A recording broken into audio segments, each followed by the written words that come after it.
Welcome to another episode of Chaos and Recovery. Today's episode, we have Brian. Hey, what's up? I'm Brian. I'm an alcoholic. Brian, welcome to the podcast. Yeah, it's really good to have you on. It's I see you a lot at 12-step meetings, yes, and we just met each other probably in the last 5 or 6 months or so. Yeah, about that. And what's funny about this is the first time we met, me and Tay went to do a commitment at a rehab, and he was in the rehab. Oh, wow. Yeah, wow. And I think she had talked about the podcast in there. Yeah, the podcast, and because I had asked her what Chaos and Recovery was, and then she was saying that, oh, that's our podcast. Yeah. And then I was like, oh, all right. And I was like, well, how do I get a sweatshirt? And then she's like, well, send me your Instagram, and yeah, I have 2 sweatshirts waiting at home. Yeah. So That's awesome. Good. We love that. Yeah, a little that's selfless promotion. Absolutely. Yeah. There it It's is. awesome. And here you are. Here I am. Nice, man. So Approaching 8 months. I think it's 224 days I got today. Yeah. Yeah, That's 24. awesome. Congrats. Yeah, thank you. Yeah. Yeah. Thank you.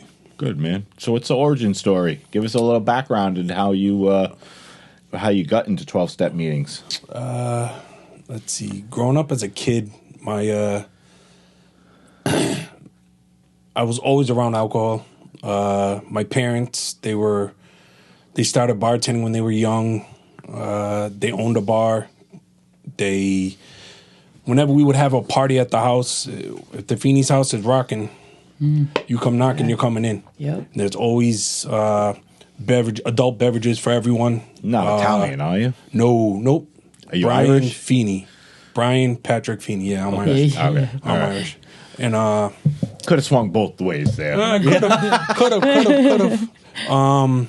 But yeah, my family was always around alcohol. Yep. But it never affected their lives. Never, ever, ever affected their parents. lives. Yeah, it never affected their lives. They were always great parents to me. I have 2 sisters, 2 younger sisters. Love them to death. And it was just a thing that kind of evolved in my life. My dad would bartend, and at like Friday nights after we would get done with games, my mom would take us to the bar when my dad was working. My mom, she'd have her Miller Lite at the time. We'd have a meatball sandwich or a hamburger, cheeseburger, steak sandwich with our dad. Place would be packed with college kids. We go home, and everything that kids would do when you go home: take a shower, brush your teeth, go to bed. Next day, whatever you do, we do. But me and my sister, my younger sister, we would play soccer. And at the age of 10, I was hit by a car, and I was suffered a traumatic brain injury. I was paralyzed, and I had to go to special schools. They didn't think I'd live. I had to learn how to read, walk, talk, eat. I had to learn how to do everything again. Wow. Yeah, so, and then growing up... Wait, go back to that. Yes, Like, how long did that last as far as being in certain schools to progress your motor functions and stuff like that? I got hit at the age of 10, and I missed the 4th grade, and then I went back to a school in Providence for the 5th grade, so maybe a year. So I was hit by a car October 8th, 1994. I was in a coma for 3 weeks. I was at Hasbro's. Then they sent me to I was at a hospital in Providence, Children's Hospital in Providence. Then I went to a children's hospital up in Boston that could give me therapy, occupational, physical therapy. Yeah. So I was there, again in a coma, and then I was home. I was walking and talking, and then I came home Christmas Eve of that year. So a couple weeks, months. So, and then I had to continue going to a special school that was in Providence. Then it went to Warwick, and I went back the following year in the 5th grade back to a school in Providence. Okay. Yeah, and I still had to carry on with things, but my life totally totally changed because the social anxiety and the depression and the anger that I had, because growing up as a kid, I was good at school, good in school. I was better at sports than some of my friends, faster than some of my friends. But now I get into that accident. Now I'm the one looking up to them. I'm the one that's not making the teams that I used to make. Okay. I was getting made fun of. I was getting bullied. Everything else like that. You could think of what kids would do. Like, you know what I mean? That's like heavy at 10 years old. That's an experience to go through. Yeah, it was definitely traumatic on my family, my sisters, the sister that I play soccer with, that we played soccer. She saw the whole thing happen. Ooh. Yeah. So that. Do you remember it? The only thing I remember, excuse me, is my dad saying, "Don't cross the street," and my sister saying, "Don't cross the street." And you look right, you look back left. You're supposed to look back right. I didn't look right. I just ran out and I got hit. I got hit. So you didn't listen? Nope, did not listen. Man. Still a little stubborn to this day. I still don't listen. But yeah, man, that must have been tough on the whole family. Oh yeah, it was definitely tough. I think I took a lot of years off my parents' life on that one. Yeah. They would just being up in Boston. They would be there every day after work. Yeah, like they'd always have a team, whether it be my family, family friend, Father Joe. He'd always be up there with me. Someone would be there every day to watch me. Yeah. My parents would be there until they told them that they had to leave. Sure. And then the next day, somebody would be there. And on the weekends, my parents would be there from morning until nighttime. So my family was always there. Yeah. Always very supportive. That's great. That's great. They were so supportive. Yeah. Yeah. So, like, how did you come out of that going back into the 5th grade? As far as, like, were you walking with a limp, sort of? How did this social anxiety develop? And how did the bullying develop? Like, what was that about? It developed because I wasn't, I think I allowed it to.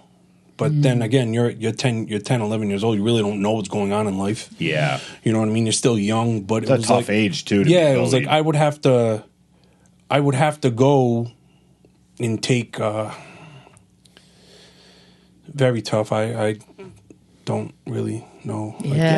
Okay. Answer that one. Yeah, but sure. It was, I feel like, I mean, your perception of yourself and your whole life had completely changed, right? Oh, so yeah, it's like it was, that story too, going back into school yourself. It's like, you know, that energy's with you. You know what I mean? Yeah. So everybody knows you got in this tragic accident. Like, you come back and you're like, shit, everything's changed. I'm different. People are letting me know, what happened to you, you know? And I'm sure that shift just like with your friends is enough to it's like whenever I would write,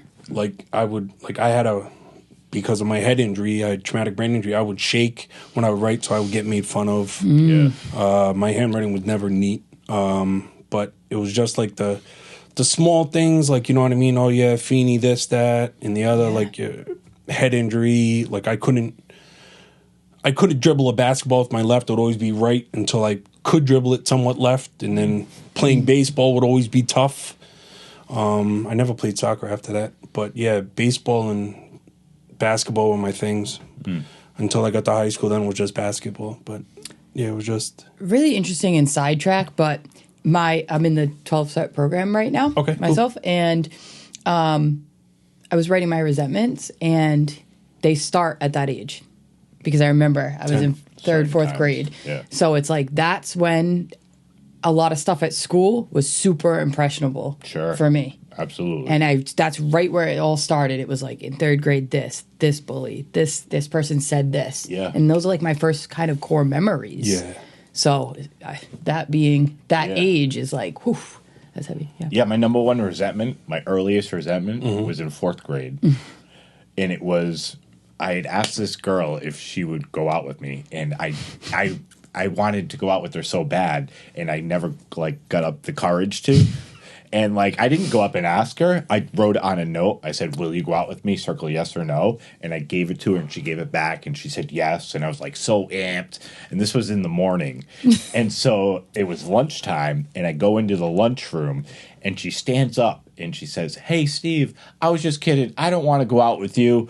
And I was destroyed. I would remember how they used to have burners. Destroyed, bro. Remember how they used to have burners? I would give my cousin. He went to LaSalle. Excuse me. He went to a school in Providence, a high school in Providence, and I would make sure that I would give him a CD, be like, "Hey, give this to this girl." Yeah. Oh yeah. And then never heard back from her. Yeah, you know what I mean? Hey, it's worth a shot. What's the worst they can say? No. Yeah. Like, you know what I mean? Right. But It's so wild because mine was, I was dating this kid and my first boyfriend, obsessed with him, and he was crying at recess. And I was like, why is he crying?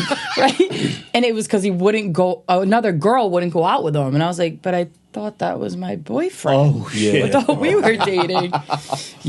Talk about where the trauma starts. Yeah, no doubt. Yep. But like, you hold that type of stuff. Yeah. oh God, it's you so hold grudges, wild. you hold resentment, you hold like you're just afraid from that point on. Yeah. Yeah, well, act. I think the confidence level like is very impressionable in those formative years because it's, I mean, those first impressions with the other sex, or the same sex if you're gay, whatever. But like, it's very well, like if you get turned down like first time or like second time, it's like God. fuck, Well, nobody's we have this ever notion gonna of like what it's me. supposed to be, right? So no it's like doubt. when you get that rejection or that that slap to your confidence. I remember being like, I didn't even know I had to be not confident. You're naturally like, Yeah. your childhood is like your most Innocence. natural, innocent years. And then everything like hits you and you're like, oh, fuck, I need to feel this way about this. Yeah. Shit, that person doesn't like what I'm wearing. I didn't know anybody would not like what I'm wearing. I didn't know we're doing this. Yeah. Oh, this person didn't doesn't know like me? clothes I thought mattered. people just liked me. I'm nice, It's like, Yeah. shit, everything's just kind of like, beat you down Yeah. in a way. Or Yeah. becomes impactful, I guess, yeah. No, absolutely. I mean, Wild. we could go on and on about those earlier years because it's like We'll have to have a resentment episode. Oh God, yeah, we could. That could go on forever. Right? It's so important. This 'cause- person did this. This person did that. Yeah. Yeah. All right. So Back to it. you're the bullying starts 5th grade, going into high school. You start playing sports again. Well, right after the accident in 5th grade, my dad was my coach in Little League baseball, and then I would play CYO basketball for a church in Providence, and then I went on to high school at a school in Barrington, and I played freshman, then I played JV, and then a couple of years of varsity. Yeah. But talk about like resentments and stuff like this. It was my high school. We were very, very good. I was lucky to be on the team. I was a bench warmer. Yeah. I'll admit it. Like, you know what I mean? We played the top teams. One of my roommates played in the NBA. Had a great college career. Yeah. Great overseas career. Played in the NBA.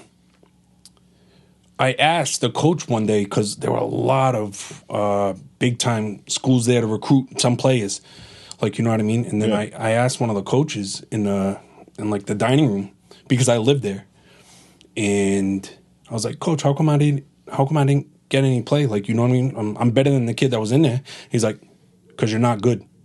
Oh, you suck." Yeah. Mm. So that totally broke me down. So now I'm like verbatim. That's what he said. Verbatim. Oh yeah, No. Yeah, not like didn't hold back. You're not good. You suck. Yeah. So now at night, my parents always wanted me to call them. So I get back to my dorm room. I'm like bawling my eyes out. I'm like, I can't believe he did this in front of a cafeteria full of people. Yeah. And before I could get done with like hang up with my dad was there to pick me up. He's like, "Let's go." I destroyed the room as much as I could because I was mad. Like, you know what I mean? Like, I'm there trying, like, you know what I mean? And it's... Yeah. You just do that to me. Like, you know what I mean? Like, couldn't pull me aside or say it any other way, but you're not good, you suck. Right. Yeah. All right, thanks, coach. Just hurtful. Yeah. But so it's just a lot of things that I held on to for a very, very, very long time. Still holding on to them? I try not to, just because that's what made me. I know you try not to. Yeah, we all do. Yeah, like, do you still? I say my prayers at night to let everything go away. Like, you know what I mean? But sure. They're starting to. Yeah. But it's like if I can remember them, then I don't think I really fully have. Like, you know what I mean? It's like I don't. You feel them still come up, yeah. Oh, yeah. Like, you know what I mean? It's. Yeah, so I just had this concept of, like, resentments as... There's some major resentments in your life that you'll never get rid of, in my opinion. It's just you learn how to minimize them. Oh, absolutely, yeah. And you learn how to deal with them. And how to view them, don't have how to view them. Wonderfully said. Yeah, the perception of the resentment, you know? And I think that's what takes addicts and alcoholics, or humans. Yeah. I think that's what takes humans down to the depression and anxiety like realm all the time. The massive concentration on all past resentments and future resentments that you're having that haven't even fucking happened yet. You know, The healing, I think, is a lifelong journey from it. I don't know if we're ever really over it. Oh, I don't think we'll ever get over it. Yeah. I think we learn how to deal with it. Exactly. Deal with it in our own ways, but I don't think we'll ever be over and awareness anything. To be able to state them. That's it. Yeah. That's where it begins. You know, a lot of times we could say, oh, this happened to me. But if you're not viewing it as this happened to me, oh, that really hurt me. And that affected my whole life. Sure. That's the simplicity I of think it. A lot of people don't see it. I think it's in the same category as grief. You know, grief never leaves. Oh, no. You know, you just get, I don't know if you get used to it, but you get used to. You find peace with it. Majority of it. And you get peace with it. And you get compassion with it. Yeah. You know? Resentments just take people out, man. They do. And we don't even know it because we don't even think we're fucking dealing with any of that shit because it's just stuck right here until somebody cuts us off on the road and then fucking all those resentments come out and we want to fucking Yeah. Stepping out of the victim mentality and looking at it, and that's it. No doubt. Tough. Yeah. I need it tough. Yes, it is. Yeah. So, all right. So, high school. So, coach sucked. Yeah. Oh, definitely. Yeah, absolutely. Yeah, he took that one to heart. Want to say anything to him now? No. Just kidding. Yeah, it's cool, man. Yeah. All right. So, high school years, were you drinking, indulging? No, actually, my parents had a little bit of hope. They had faith in me for a little bit. I didn't start drinking until I was 25. Okay. Literally 25. Like 24, 25. Picked up your first drink? Oh, yeah. Yeah. 25? Yeah. 25. Yeah, Wow, 25. that's Interesting. Yeah, they had a little bit of hope in me. Like, you know what I mean? Like, my sisters, they like have a beer here, there. Like, you know what I mean? But never to the point where it's like excessive. Sure. Like, you know me, before, it's like I can't have a drink or a shot. I belong in AA. I'm an alcoholic. You know what I mean? It's like, but yeah, once I hit 24 to 25, maybe 25, 26, that was when I had my first drink and it was downhill. Like all like I would drink to hide all the pain that I felt. You know what I mean? And I don't know why I would do that, but it's drinking. Unfortunately, it took a hold of my life. Okay. And were you dealing with a lot of this social anxiety from your accident still in your early 20s? Oh yeah, absolutely. Yeah, I just never left. Because me, I never wanted to talk to anybody. Like, who's going to understand? Like, do you have a traumatic brain injury? Were you hit by a car? Can you understand what I'm saying? Sure. Like, you know what I mean? Like me, I'm not knocking anybody, any social worker or psychiatrist, therapist. I'm not knocking anybody. But if you haven't been in my shoes, then how can you relate to me? You still believe that? Yes, especially now in AA. You still believe that, even though there's some counselors out there that specialize in drug and alcohol rehabilitation, who are very helpful. Oh no, but what I'm saying no, hold on, let me finish. Okay, very good. Who aren't alcoholics and addicts, but are very good counselors. That's the same dynamic. Yes, I haven't dealt with one of those yet. I should say. Okay. I haven't dealt with one. Right. You know what I mean? But I never wanted to talk to anybody. Sure. So I just kept all that in. Yeah, absolutely. Mm-hmm. So I just kept all that in, and then I would drink. I would drink to excess. I would drink till one time I was driving home from a friend's house. I dropped my phone. I turned it right onto my street. I popped my 2 tires from hitting a curb. Next thing you know, I have 8 cop cars in front of me, all around me. Yep. Now, I don't know if it's because of my job or by the grace of God, but I was able to be let go. Yeah. Had to call one of my dad's friends to get me into my house. And I don't know. That was one time I can mention that, but the day after, the only good thing about this whole thing was that the day after I got a hole-in-one and I won a trip to TPC Golf Course in Dallas, Texas. I guess that's the only good thing I think that you could say out of my whole drinking career. Were you drunk when you hit that hole-in-one? I don't know. It was a meatball hole. You could have meatball sandwich. Yeah, I must have been because I don't think I was. I don't think I was. No. Yeah, I was probably drunk. After that first drink, I guess what happened mentally? Were you like, oh shit, this is just a way to have fun? Or what was the feeling for you that kept it going on such a high speed path, I guess, and downhill? I thought of it as fun. Like, you know what I mean? I didn't think of it as any more or any less. I enjoyed it. Was it a new crowd you were with too? Because that's like a whole new age to start that or get involved with it. So did you just like walk in a bar or at a party? Well, my family owned a bar. Yeah. Still. Yeah. Oh, okay. My mother and father sold it 10, 12 years ago, I think. Wow. Yeah, so it was just like when I started drinking, I was bartending. Oh, okay. I was... So you were there. Oh, yeah, I was there. All the time. You didn't have to go out. No, I didn't have to go out. I could go downstairs to the liquor cabinet, go back home. You know what I mean? I would always hear about it. My mom would be like, she'd yell at me. I wouldn't get paid. Rightfully so. Like, you know what I mean? I'm taking your stuff, so I didn't get paid. Why did you have that first drink at that age? Yeah. Can you tell us that memory? If I had a right answer for you, I wish I could tell you because I'd just be lying. So nobody was like, "Hey, you've never had a drink. You got to try a drink," or were you just like, I'm 25. Let me give this a taste. Having a bad day and said, "Fuck it."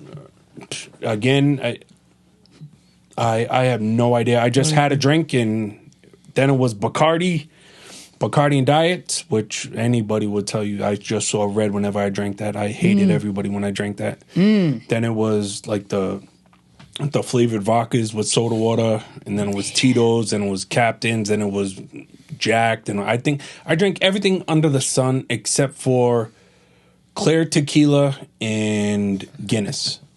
Interesting. Those are the only 2 things I didn't. And gin. Were you drinking every day? Oh my God, yes. Oh my God, yes. Yeah, like so it quickly took over physically. Yes. When I would, on days off, I would drink. First thing I'd have is orange juice and cranberry. Probably I'd drink until probably noon. Take a nap. Go out, drink and drive. Like I have the like insanity. Sure. Try and do, like Albert Einstein said, insanity. Try and do the same thing over and over and expect a different outcome. Granted, I never got into any jackpots, luckily. Yeah. I could have. Yeah. Like, you know what I mean? But I would drink, and I would drink hard. I would drink often, regularly. I would... Yeah, so what was, like, the progression like, though, from 25 years old to drinking every day? Like, how fast did that equate for you? My mother passed away. What age? Let me say this a little better. What age did you really notice that this was a fucking problem? I'd honestly say it was after my mother passed. I'd gotten in trouble at work, and I had to go. They sent me. The longest time that I had gone no drinking was because I had gotten in trouble. It was 22 days. That was the longest I've gone. Because you got in trouble with what? Because I got in trouble. Yeah, I had to go, you know what I mean? Had to go through the formal things. I had to sign paperwork and had to talk to my union. And I had to go to a outpatient facility in Warwick. Yep. I had to take a breathalyzer. I had to take a urine test. But was that tough for you? Being sober for that period? Or because of all the restrictions, it wasn't that bad? To be honest with you, it wasn't hard. I didn't think that it was hard, but... What age was this?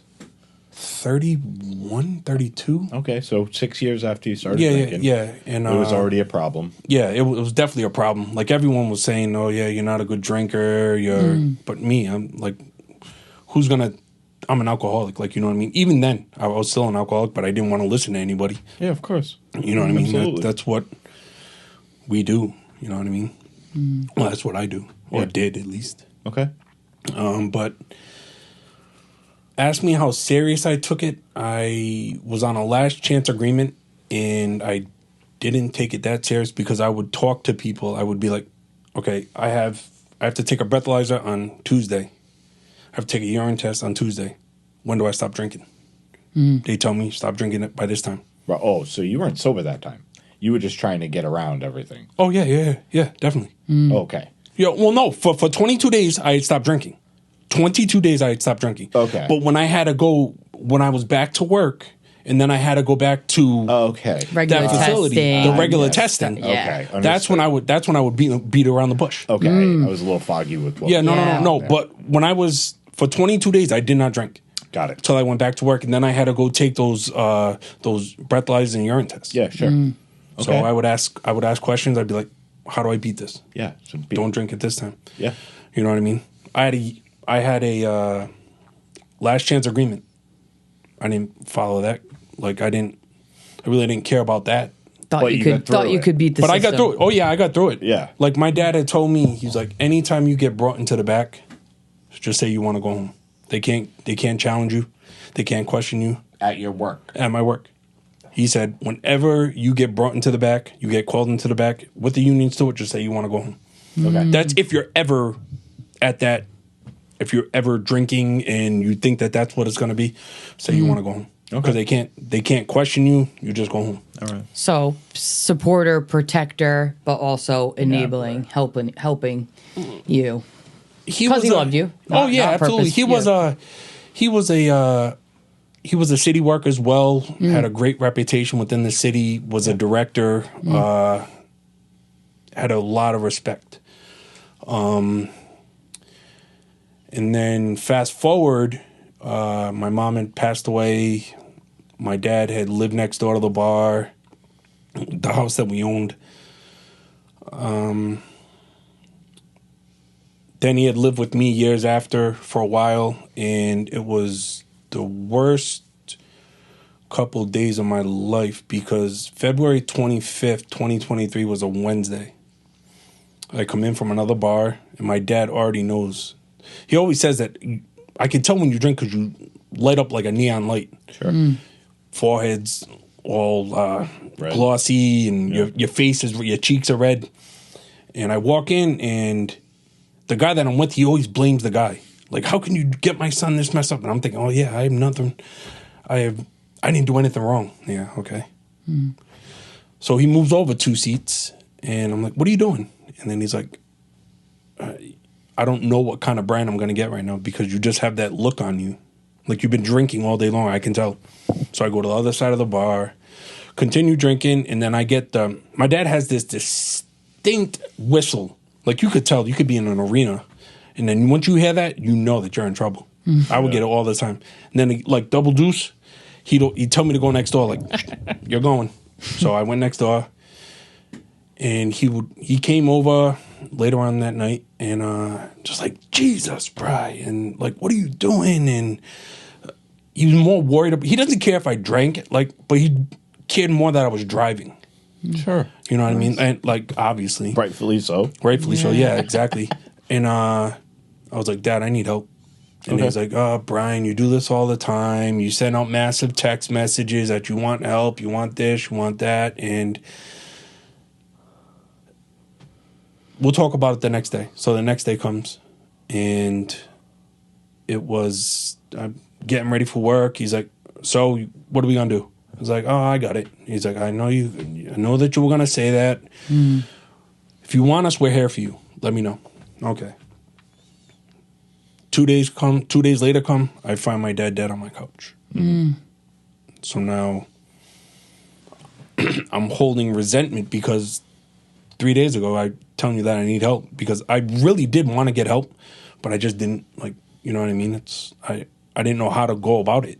You know what I mean? Because earlier, after my mom and dad, I had called a treatment facility twice in Providence. And then they said, well, it was because of COVID. They asked, are you suicidal or homicidal? I'm like, what? No, I have a drinking problem. Then they're like, well, because of COVID, we can't let you in. I would say yes every time. Every time I went into detox, I said, yep, I'm suicidal. Oh, all right. And you get right in. Oh, well. Hopefully but you don't know that. Yeah, hopefully you know I don't that. ever have to use that again. Yeah. Yeah, but, and so now I call my dad's friend over. He's next door at the bar because he owns it. I call him over. I'm like, you have to come over here. I think my dad's dead. Comes over. He calls 911. Now I'm on the end of an ottoman. I'm like crying, and my dad, I'm just like, Dad, I'm so sorry, and I'll take care of the girls. And the fire department comes. They pronounce him dead. We make all the calls. My sisters come.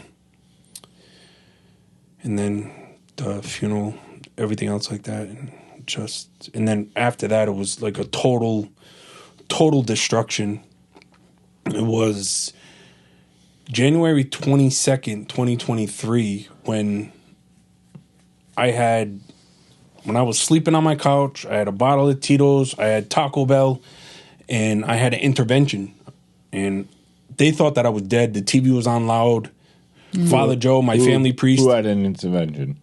My family, my sister, her wife, my other sister, her wife at the time, my aunt, a family friend, and Father Joe, our family priest. Okay, wow. They're like, a lot of people showing up. Oh, absolutely. Yeah. And then I was like, when do I have to decide this? They're like, you're going now. Yeah. I was like, all right. I punched that table and just put a bag together, and I went up to Mass.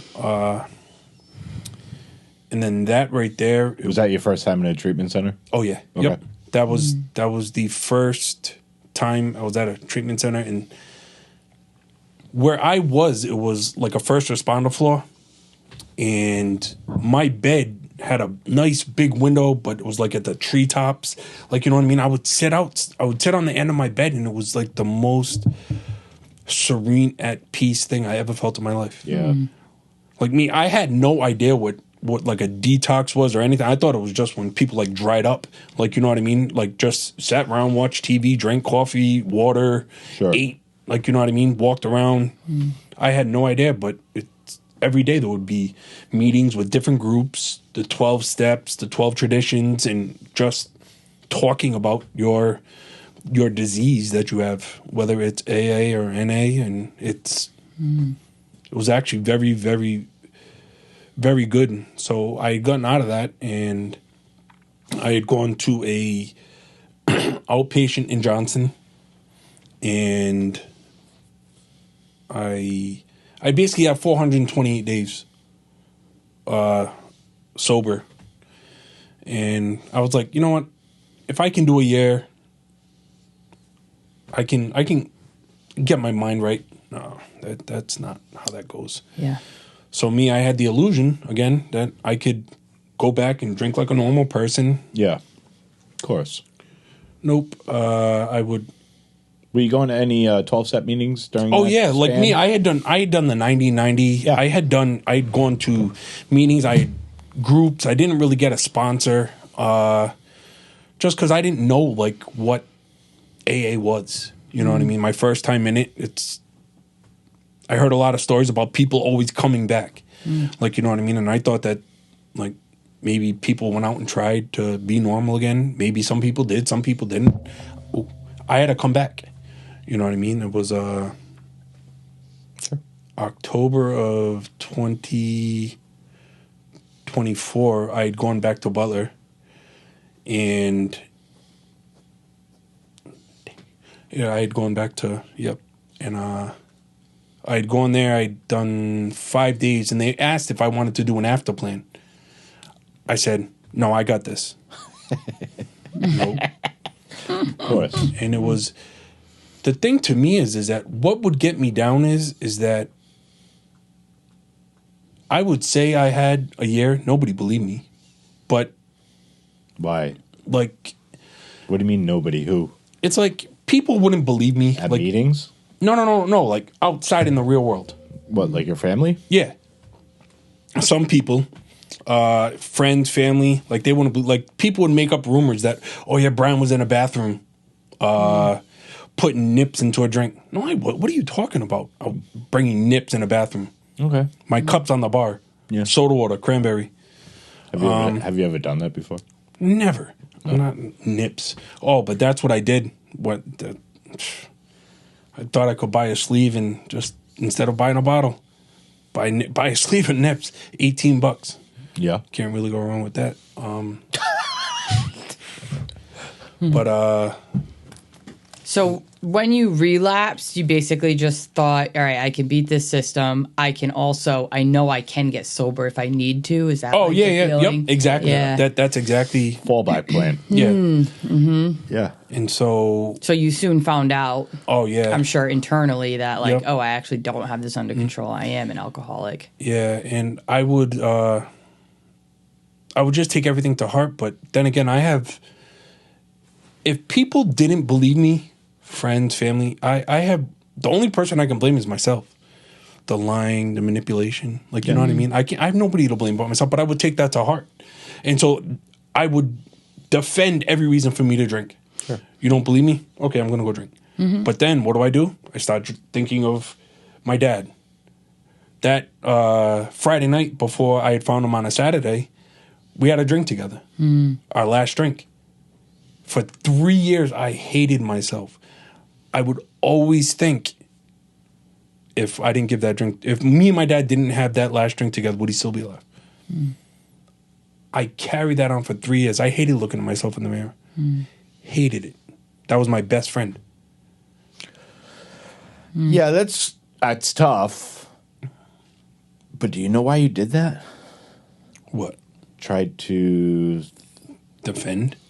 No, tried to think about if I didn't have this drink, he would still be alive.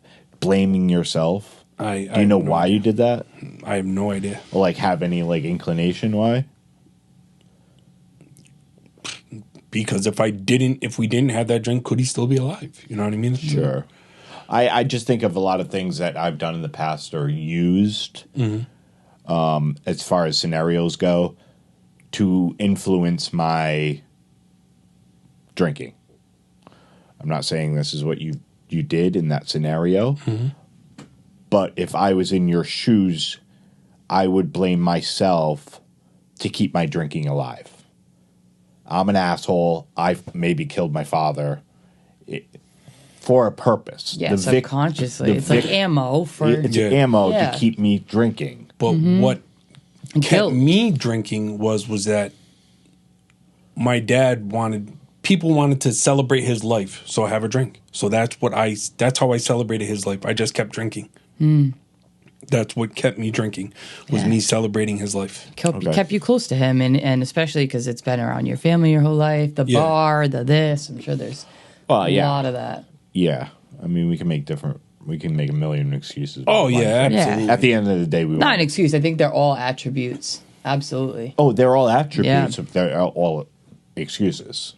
I only have excuses to drink. because I have no attributes that are positive of why I should drink. As far as I'm concerned, an attribute's got to be like something that's positive to you. Like, oh no, I just mean they all attribute to the cause. Right. Yeah, 100% get that. Yeah. I just everything that I equate to me drinking is an excuse because it's not valid. Yeah. You know? Yeah, no, that makes sense. Because it's so, yeah. So have you talked to anybody about the grief you hold for your father and your mother? Professionally. I did. I talked to a couple of people. Like long term, or just was it like outpatient, couple weeks? It was outpatient, and then it was a gentleman that my sister's friend knows that is a professional psychologist. I would talk to him for a while, but then it's just like I kind of like fell out of love with it. Like, you know what I mean? I fell out of like. It's tough. It's tough to find someone. I think we all can attest to that it clicks and it makes it easy to continue doing your own self-healing. Mm-hmm. You know, it's almost like you got to keep trying because it will creep up no matter what, I believe. You know, it's a vicious circle of like, but I also think you can use counseling and therapies. You have to be honest with yourself. Yeah. And you have to acknowledge it and see it for sure, but it can be touched on. I don't think it needs to be.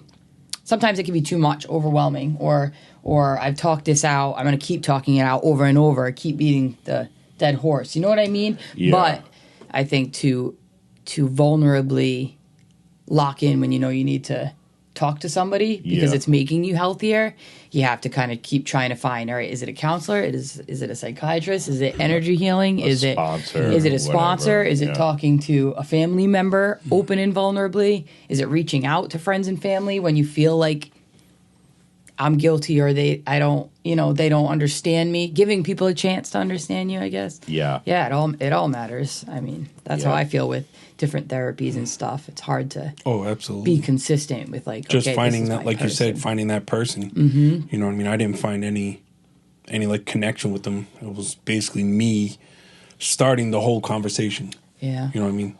Well, I think it's half finding the person and it's half you being truthful. Yeah. Invulnerable. Fully vulnerable. Because we don't want to be fully vulnerable with a fucking stranger. No. Until the pain is hard enough, then we're like, all right, what? I surrender. Maybe this will help me. Let me just tell you everything. Help. Right. Help. Yeah. And we put ourselves through so much pain and agony emotionally and mentally to get to this point where we are ready to be so vulnerable to anybody who's ready to listen for a purpose of healing some of these things. Yeah. And let's touch on an old generation Irish Catholic drinking family. Yeah, no doubt. Oof. Yeah. We don't, Yeah, you're looked at as weak if you strong soldier, we get through this. Emotions. I never wanted to talk to anyone until I was 28. Yeah. I was definitely what's the word? Bitter kind of I can't think of the word, but like not so resistant, but Standoff. I was just like, I don't need that. Yeah. I don't need that. I can figure it out on my own, until I got to that point where it's like, oh, okay, I need to talk to someone. Then you see any positive benefit. And you're like, sure. Mm-hmm. There's something to this, which like that past generation and a drinking Irish Catholic family. Yeah. It was deal with it, but we didn't know we were harboring it all. Yeah. And it was giving us diseases or addictions or. Yeah, absolutely. Yeah, I think just the ideology of, I'll just talk about men, like the ideology of you can fix it yourself. Mm-hmm. You don't need another person to help you. And I think that carries over for women also, too. But I think women are more accepting of taking some help. Mm-hmm. Do you think? Yeah, I mean, because women are supposedly biologically, they're more emotional. We've been conditioned to talk to your girlfriends. You've been conditioned to feel all the things and hold all the family together, and all those things. I think they all matter. Like a male is, supposed to be this strong. Yeah, I can it's take care just of the anything. archetypes that we've been conditioned to think, for so long. Sure. It's like they become embedded in our systems, in our brains. Yeah, it's embedded in our dynamics, in our society. Our families. What is this family supposed to look like? How is it supposed to act? He's supposed to do this. She's supposed to do this. Right. Kids are supposed to be this way. Yeah. All the shit that you got to unlearn and break. But yeah, it's all about the image too. It's all about the image. Absolutely, image is everything to some people. Yeah, so to be vulnerable and like be here and be like, hey, I'm a weak man. I'm hurting. I fucked up my whole life. I have a lot of pain. I mean, especially men, they're not given that. Even by women, we expect men to be so in touch with their feminine side to understand us, but then women also come back and want this strong man and to take care of everything. Right. And that it's like duality. Yeah, because we are conditioned to think that way. So like this equal opportunity, we're both in our masculine and feminine energies, which everyone does have two sides of that. Mm-hmm. You're supposed to have a feminine side. You're supposed to have a masculine side. What happens when we get fucked up is where we're out of whack with those. There's not a healthy balance. It's I have to be this strong man or I have to be this soft feminine or whatever. And to meet in a relationship with two people acting equal parts of both and taking on duties is, oh my God. No one learns how to do that shit. Yeah, it's a juggle. Yeah. Yeah, and you don't learn it until you're already fucking the damage is somewhat done. Yeah. Exactly, yeah. And we're conditioned to think how to help ourselves. Oh, you want to be healthy? You better get to the gym. You better have chicken and broccoli. It's like, no, that's you're physically never going to be fully healthy if your mental is not, if your emotional is not, because it's all one big system. So. Sure. Yeah, it's tough being vulnerable. I don't care who the fuck you are. I don't care what your background is. I don't care what sex or race or what age you are. Vulnerability is a very tough thing. Even people that know and have been in therapy for a while have fucking tough times being 100% vulnerable. Yeah. Because there's still those things you need to hide, you feel. Yeah. Or keep sacred or like, I don't need to tell somebody this. Yeah. It's a choice, 100% vulnerability is a choice. You can be open, it's never going to be natural. You can not be. That's it. Oh, that's well said. What did you say again? Oh, I have no idea. It's a choice to be vulnerable. It doesn't come natural. Yeah, it's 100%. It's a choice. Oh, it's just that. a choice. Yeah, no So doubt. you don't want to do it. You're never going to want to do it. I like that. So the choice is now deciding, okay, I'm going to be vulnerable because it's for my greater good. Yeah. So if I make that decision every time I don't want to be vulnerable, it's just like I'm making the decision. I'm making the decision not to drink, right? Right. Because it's bad for you. It's that's what's better for my life. Yeah. So where is your family? Well, more importantly, we are like your sister's been in all this because like. I get it. I had so many relapses, it's not even fucking funny. And so I've heard, me and my sister, through this experience of doing this podcast, I've gotten to understand a lot about what she went through by her sharing her experiences with me of dealing with somebody who is in active addiction and then in recovery and then in active addiction and then in recovery, the trust not being there, the reliability not being there, he's sober again for 4 months, but when is the shoe going to fall? Can you tell us a little bit about like your relationship with your sisters and how that has evolved? Me and my sisters, we're close. Like we'll text once and we'll text throughout the week, how you doing, stuff, this or that, this, that, and the other. But we all have our own lives, you know what I mean? And it's like my sister Caitlin, she's the one that she lives in Providence. So if I was, the times I relapse, she's the first person through the door. Okay. Yeah. You know what I mean? Her and my aunt. Yeah. First two through the door. My sister Colleen, who lives up in Boston, she'd do the same thing if she lived in Providence. Of course, yeah. You know what I mean? But she lives up in Mass. Sure. You know what I mean? Yeah. But our relationship is great. You know what I mean? We're there for one another. We love one another through thick and thin. Yeah. You know what I mean? Yeah, that's great. So. Okay. I love them to death. Without them, I don't know where I'd be, because if they're they're two very strong women. Yeah. You know what I mean? My sister Caitlin, who saw this whole, from me getting hit by a car to my relapses, the first person through the door both times. I got to give my hat off to her. She's very, very, very strong. Colleen, the same. Again, she lives up in Boston. She do the same thing that Caitlin does. Of course. But it's not, like, you know what I mean? It's not feasible. But right. I love them both to death because without them right now, I'd probably be dead if I kept going the way that I was going. Yeah. Like, I just felt it was my mom's birthday, which was, well, actually, speaking of my sister Colleen in Boston, I called her, or she called me on my dad's birthday, which is April 11th. I was like, tell me to stay home and order out. Because I was going to go to a sandwich shop, get a sandwich, but right next door to that sandwich shop is a liquor store. Yeah. Colleen's like, just stay home. I stayed home. I ordered out, came home. But the 22nd, which was my mom's birthday, I don't know why, I just like got so broken down. My mom, before she passed away from cancer in bed in hospice, she's like, I'm proud of the man that you become. So now I'm just going through my mind all the time. Are you really proud of the man that I am? I probably took 10 years off your life. It's like I got hit by a car. I got in trouble so many times at school. I was. So all that guilt comes back up. Oh, yeah, up. a lot of guilt. And then me, I was totally, totally, totally done that day. I called my cousin Michael. And then again, I call family. I send massive texts. And I was just like, Mike, I need you to come. I called work. I called, Union Stewart. I was like, I got to go to Butler. I got to go away. And he's like, okay, I'll come. I never told him my address. And I texted my aunt, my two sisters. I was like, I'm going to Butler. Damn.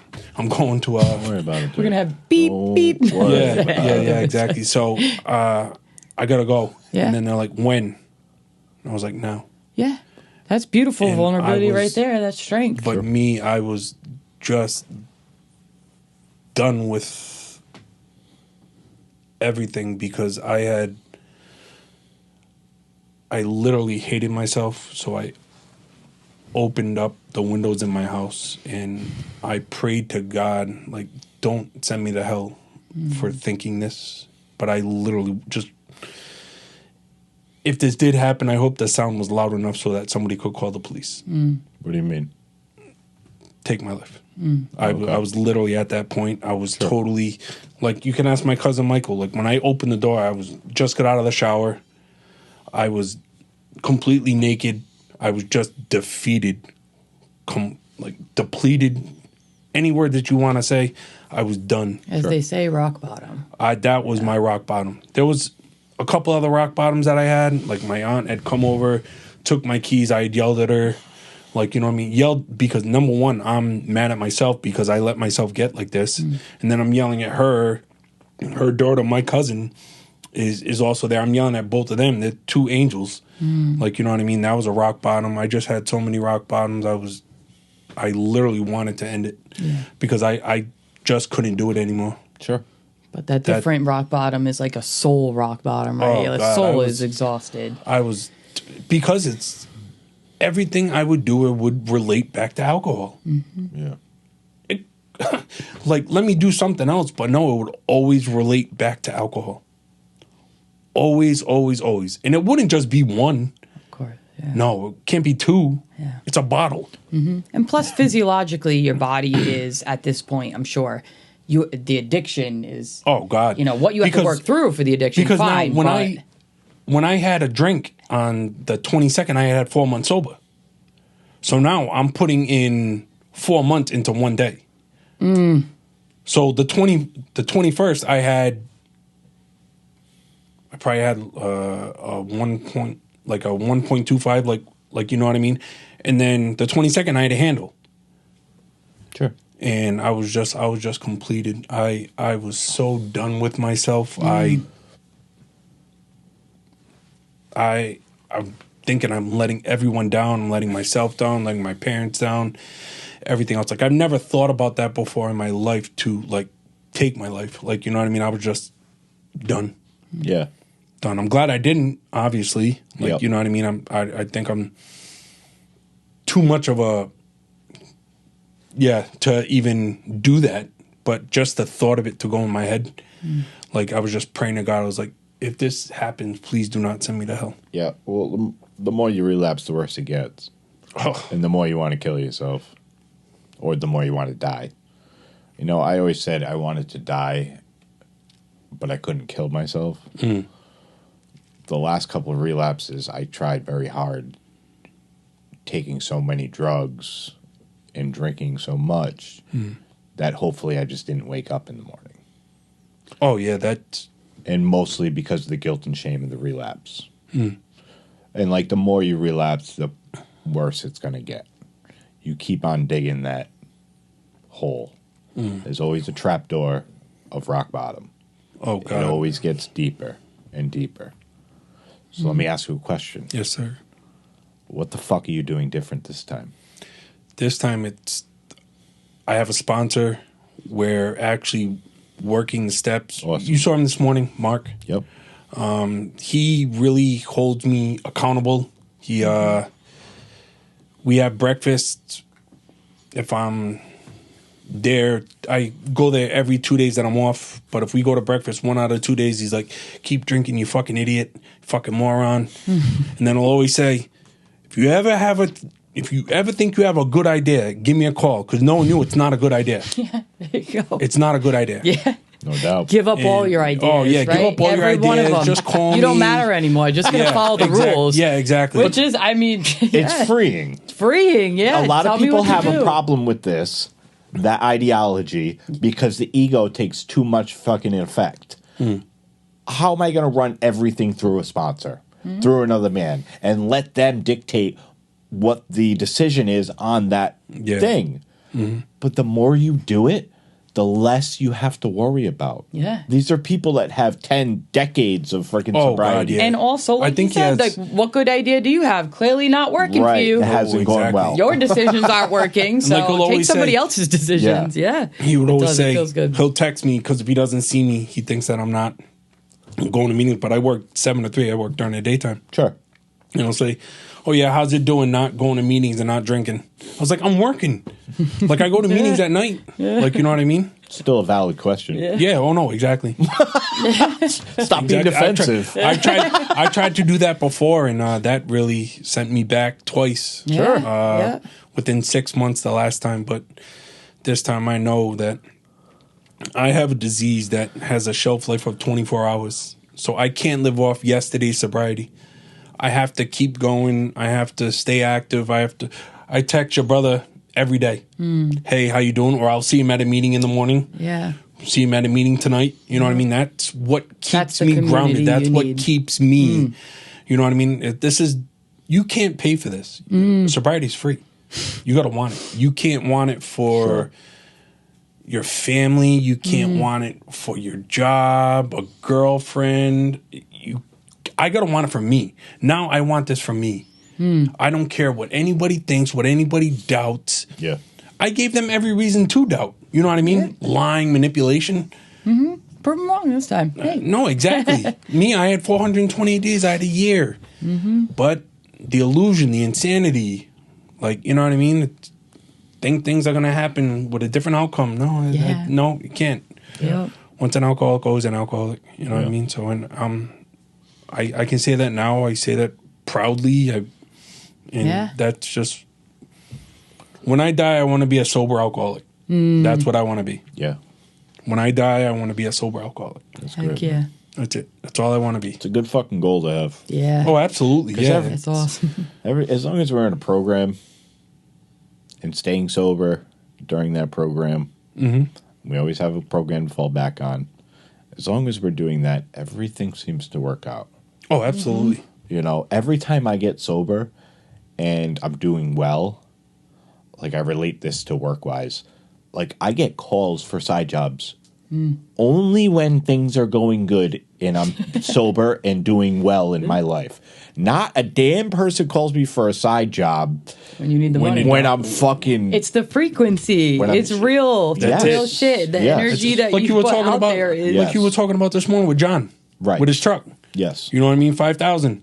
And then you get stolen and then crashes and then you get it. Yeah. So you remember Glam, the short guy? He drove everybody around in his van. Oh yeah, he lives in Bali. I thought he lived. He's in Bali. Okay. Yeah. Okay. But like I was talking about this morning at the meeting, he would drive people around to meetings every morning and every night. Yeah. From that rehab, and his car got stolen, and he was trying to sell it for $5,000. He had some woman that was going to buy it. He was going to take that $5,000 and then move to Bali. The car got stolen. He was so upset about it. I had just cleaned it the day before so he could sell it. Wild. Then 3 days later, the insurance company calls him and it's like, sorry, it's totaled. But you get $5,000 for the insurance. Imagine the that. exact fucking figure that he was trying to sell it for that. to go to Bali with. Yeah. Like, that's the shit that happened. your higher power's working for you. Always. As long as you get the fuck out of the way. Yeah. Yeah. Absolutely. Man, that's what it is. Like the giving up of control. Like we have this such an illusionment that we can figure it out, and it's like nothing needs to be figured out. Yeah. You just got to keep yourself as healthy and sane as you can. Yeah. Keep yourself as much peace. Work on what you have to work on, but like you don't have to. We don't have to figure out the path. Right. We just have to be okay. The path figures itself out. Yeah. And that's like such a fucking concept that Yeah. still trying to get. Giving it all up is getting everything. Crazy. Yeah. What do they call that? The duality of that. It's called a certain word. Well, I was just reading about it. I'm not great with my words either, but like the simple notion of like the good cannot come in and coexist with the bad. Yeah. It never can. So until you think about it like shedding your skin, until you shed what is not good. Yeah. This will never get here. Sure. They cannot coexist together. Right. So it's like, yes, you have dualities of like good and bad throughout your life, no matter what. You can't fucking control them. Right. But personally, we all know what that bad is, whether it's harboring feelings, whether it's, not forgiving yourself or others, or living in resistance, living in shitty negative feelings, pissed off, mad, sad, feeling bad, whatever. Yeah. Until those things are out, that true goodness can never come in. Yeah. Yeah. I think it's just, it's crazy because it's like, it really is simple, but we try to coexist them. I want to have this is unhealthy in my life. I want to have this toxicity here, and then I'll do all this other good to balance it out and make me feel good here, but it can't. Yeah. Like if that toxicity, that negative relationship, that, not fixing the relationship with my sister, or, if that shit's not gone. Yeah. The bits and pieces you think you're getting aren't there. Right. Never will be. They never can be full. Yeah, the unbalance. Yeah. Keep it simple, stupid. Keep it simple, stupid. Yes, keep it simple, stupid. Well, Brian, thank you for coming on. Thank you for having me. Awesome. Yeah, we appreciate it. Yeah. Very proud of you for being on the path you've been on, Yeah, this is the way I gotta do it. I can't go backwards anymore. Like they say, if you keep looking in the rearview mirror, you're gonna crash because what's in front of you is the world is in front of you. Like you know what I mean. You got the world in your hands right now. I choose to live my life sober from here on out. Yeah. Right. Again, you can't pay for this. I keep You doing deserve it. Oh, absolutely. We all do. Deserve it. Again, if you want it, Yeah. got to work for it. It's not. Trust me, this isn't easy. Yep. You know what I mean, for any of us. You know what I mean. I gotta keep going to meetings, stay active, reach out to my sponsor. I had a guy call me the other night. He had a relapse. Like, you know what I mean? And I was actually able to pick up and talk to him, and I was sober. It was like 2:39 in the morning. I felt honored by that. Like, you're calling me at 2:39 in the morning. You get to help others And I was now. able to talk to him and see you Saturday. Yeah. So I'm Saturday. Awesome. You know what I mean? So that's what it was. That's what this is all That's the about. stuff It's of about life. helping the next alcoholic. Sure. You know what I mean? That's what I'm here to do. Yeah. So Awesome. Man. that's it. Yep. Keep it up. Pleasure meeting Absolutely. you. Thank you. Always Thanks a pleasure. for coming on. Thank you for having me. All right. Thanks, guys. All right, bye.